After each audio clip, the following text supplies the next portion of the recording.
Hello everyone, I have to do everything by myself. Okay, so let's talk about the limits, but at infinity. So the classical example is going to be like this. Limit of one polynomial over another polynomial as x goes to infinity. Okay, in this case, the highest power in each polynomial is going to dominate. If the numerator power dominates, okay, that means the higher power than denominator, then the result is plus or minus infinity. Or if both have the same power, that means they are kind of a neck and neck, and in that case the coefficient determines that. If the power of the denominator is higher than the numerator, in that case the denominator dominates the quotient and it becomes 0. On the other hand, here limit of sine x over x is a different story. Well, x is a polynomial, but sine x is not a polynomial, and the function graph looks like this. So, well, it keeps moving between -1 and the +1. And another thing is that even if it's moving, it is very limited. Okay, so this is going to be limit as x goes to infinity 1 over x. You see, because sine x is less than or equal to, so here is the limit of x goes to infinity, -1 over x. So between these two, well, this one goes to 0 and this one goes to 0. Therefore, just what? Sandwiched between 0, well, squeezed between 0. Therefore, this limit has to be 0. Okay? That's what you learned in Calculus 1 class. Likewise, the same thing with the cosine. As x goes to infinity, cosine x over x is 0. It doesn't matter, cosine 10x, 6x, 20x, or negative cosine x, doesn't matter. This one is very limited values. Okay? So that's why this is 0. Against this x, just increasing. Okay? Alright, so number 1, limit x goes to infinity, and you have x cubed minus 4x plus 7 over 3x squared minus x. As x goes to infinity, you can forget about those lower terms, okay, lower power terms. Forget about that. Compared to let them fight. X cubed and 3x squared. Yes, you can say x over 3. Isn't that right? Same as, it works only as x goes to infinity. So therefore, this is going to be infinity. Or even before that, yeah, this power is higher. Okay, so this one dominates. This one has a +1 as a coefficient. That's why the limit goes to positive infinity. The second problem is limit x goes to infinity, 8x squared minus 4x minus 1 over 4x squared plus 9x. Well, we have the same power. Again, the lower powers, you can ignore that. So what is that? That is x squared cancelled, correct? So this is the same as limit x goes to infinity, 8x squared, 4x squared. This cancelled, therefore 8 over 2, which is, 8 over 4, which is 2. Okay? The third case is limit of 7 plus 6 over x minus 5 over x squared. Well, as x goes to infinity, so this one goes to 0 and this one goes to 0. Therefore, it's pretty clear that the limit is going to be 7. 4 is an interesting case. Limit of this interesting looking radical expression, which is 4x to the 6th power minus 8x, square root of 16x to the 6th plus 1, as x goes to positive infinity. Well, In this case, again, highest power extra sixth. So this one just you can ignore that, okay? So what is the answer? Is it 4 over 16? Maybe not, because we have to take a square root. So this is 2x cubed over 4x cubed. Isn't that right? So x cubed cancels. So 2 over 4, which is 1/2. Okay? So when you have radicals, yes, be careful. Take a square root each time. And number 5, limit of this. Only one part has a radical, 9x to the 5th minus x over x to the 2.8 minus x plus 10. Technically, we cannot call this denominator a polynomial because polynomials allow only whole number powers like 1, 2, 3, 4, okay? Or even 0 is okay. Well, 2.8 is not a whole number, so technically we cannot call it a polynomial. However, as x goes to infinity, our goal is finding the limit of the quotient as x goes to infinity. So, again, the lower powers, you just ignore that. So that gives you x to the 2.8. Once you take a square root of 9 is 3. Square root of this, take a half of the power, so x to the 2.5 power here. So now compare the powers 2.5, 2.8. Well, this one is higher. It doesn't matter how small the difference is. Okay? But as x goes to infinity, it will make a difference. Therefore, the denominator is larger. So here we go. The limit is 0. Number 6. You have a limit of x cubed minus 4x plus 7 over 3x squared minus x. Here it is, just x. Again, x goes to infinity.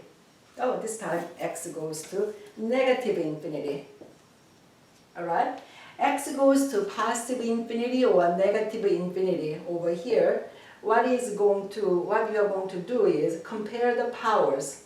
So this one is limit x goes to negative infinity. The others, just you ignore that, and this one becomes x over 3.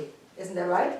But as x goes to negative infinity, therefore in this case, yes, your answer is going to be negative infinity. Do not just rush to say positive infinity all the time.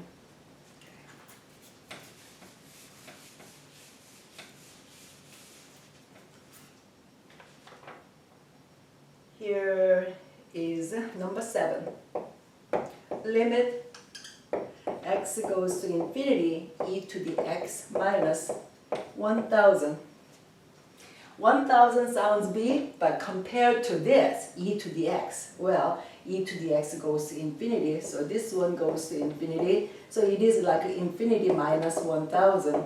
Well, that is still infinity. 8. Limit x goes to infinity, e to the negative x plus 4. This one, x goes to infinity, but be careful, e to the minus x. So I think it's best to write this way. Limit x goes to infinity, e to the negative x is 1 over e to the x. Yes, we always want to deal with it as a positive thing, okay? So instead of this, put it in this way, plus 4. As you know, this one goes to infinity, so 1 over infinity, which is 0, plus 4, which is 4.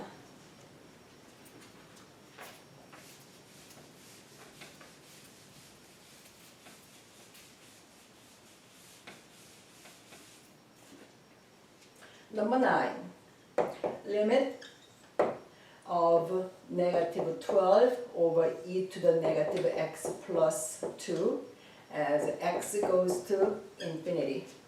Numerator is constant, negative 12, stays the same, but e to the negative x. What's going to happen over here? Earlier we saw that e to the negative x is going to 0, correct? As x goes to infinity. Yes, going to 0 in denominator, so that is same as negative 12 over 2. So answer is negative 6. Okay, number 10. Limit x goes to infinity, 8 sine x over x. Yes, earlier in the beginning, I introduced that the limit of sine x over x as x goes to infinity, this is 0. So 8 times doesn't matter. 8 against this going to infinity, this is nothing compared to that. So again, just 0. So 8 times or a million times, even a trillion times, doesn't matter. Trillion is a very, very large number, but compared to infinity, yes, that is still constant. Okay? It's going to be 0. The next one is likewise over here. Limit of negative cosine 6x over x as x goes to infinity. Earlier we did, I'm going to say for the same reason. Yeah, this one, largest number you can get is 1. Smallest number, negative 1, compared to infinity, well, still 0.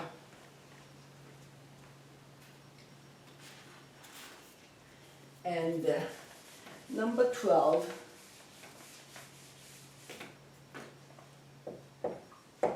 Limit of inverse tangent 2 over x as x goes to infinity.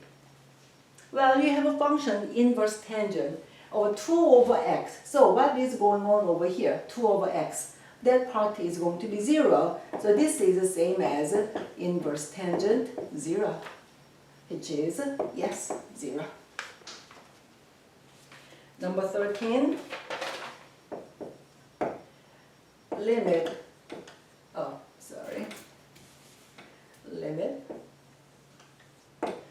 inverse tangent x as x goes to infinity.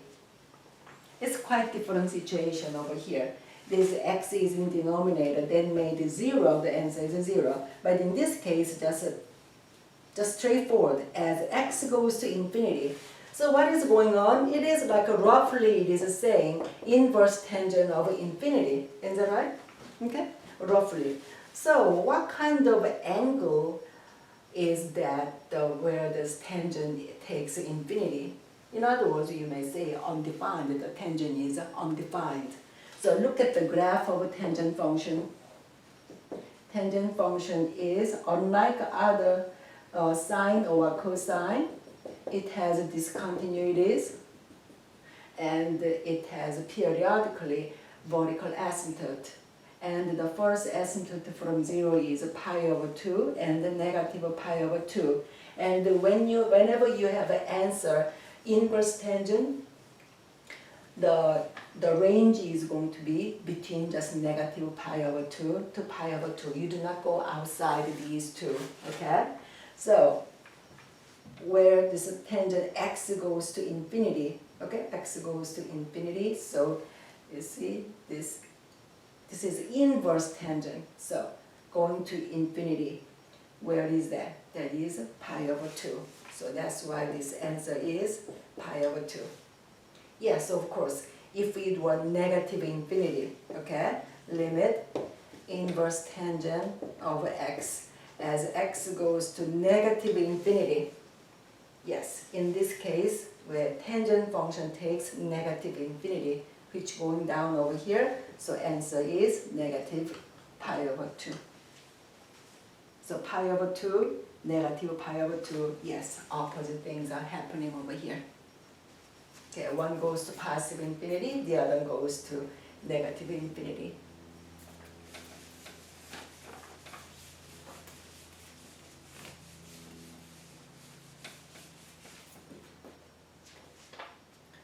Number 14, limit x goes to infinity, e to the 1 over x.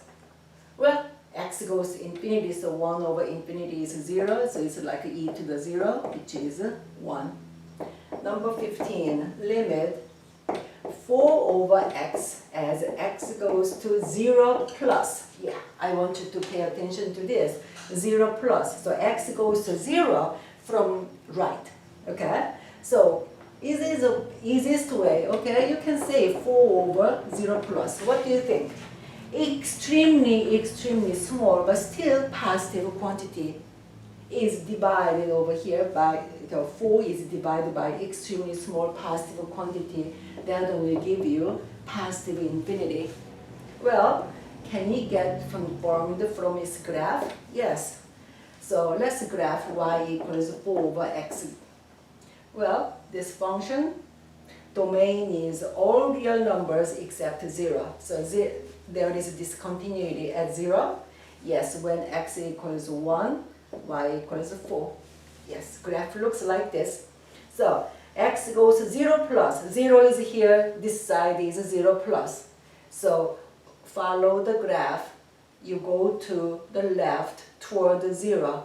Well, the graph goes to positive infinity over here.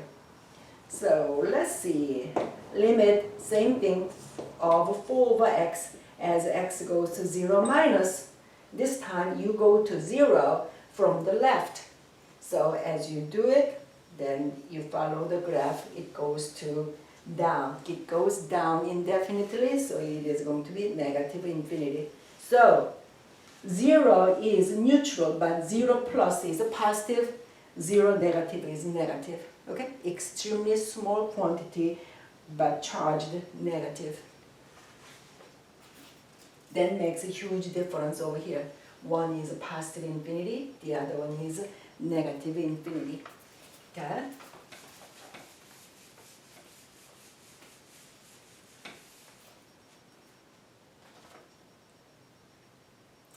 Number 17. Oh, 16, I'm sorry, 16. Yeah, I already said that 1 over x, x goes to 0 minus, it's a negative infinity. 4 over x, 1 over x, they don't make any difference against infinity. I'm sorry, here is a 0 minus, okay? So two extremely small case, 1 or 4, they don't make any difference. Okay.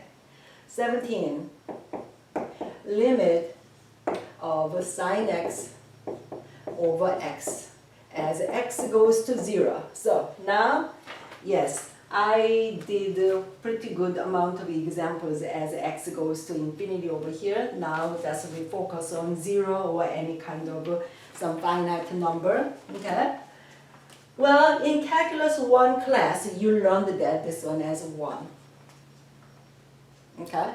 Well, you remembered this one as as a fact. We use that. Okay.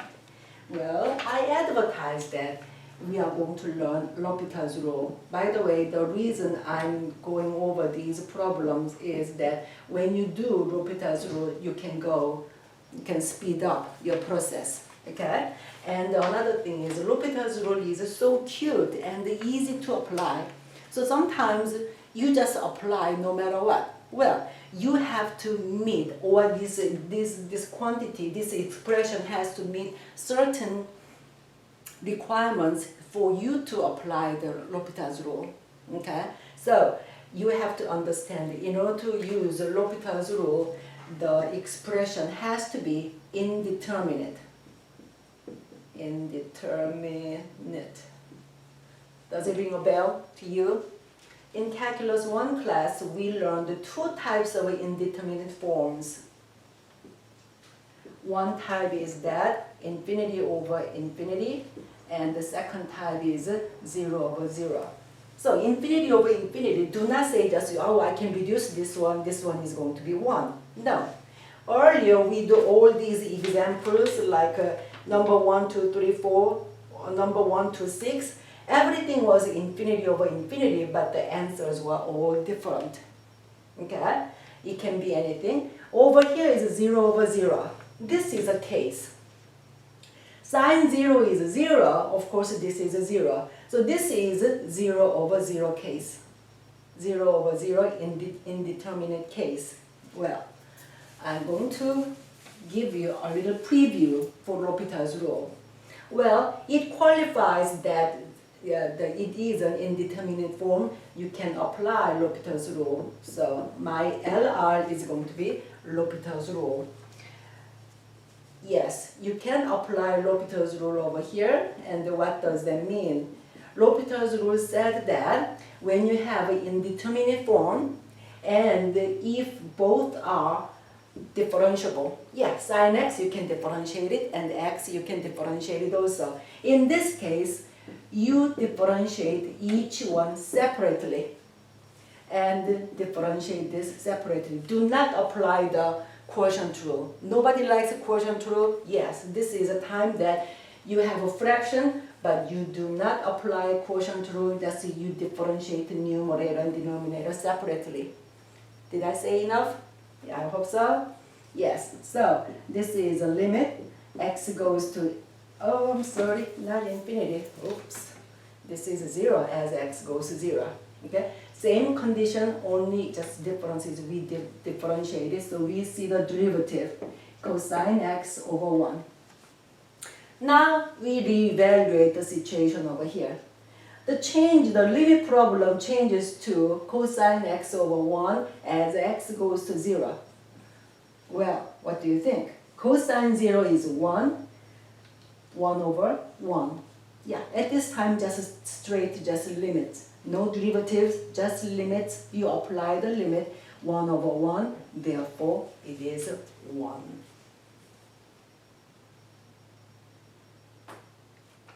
Okay, so yes, that's what we remember from Calculus 1 class.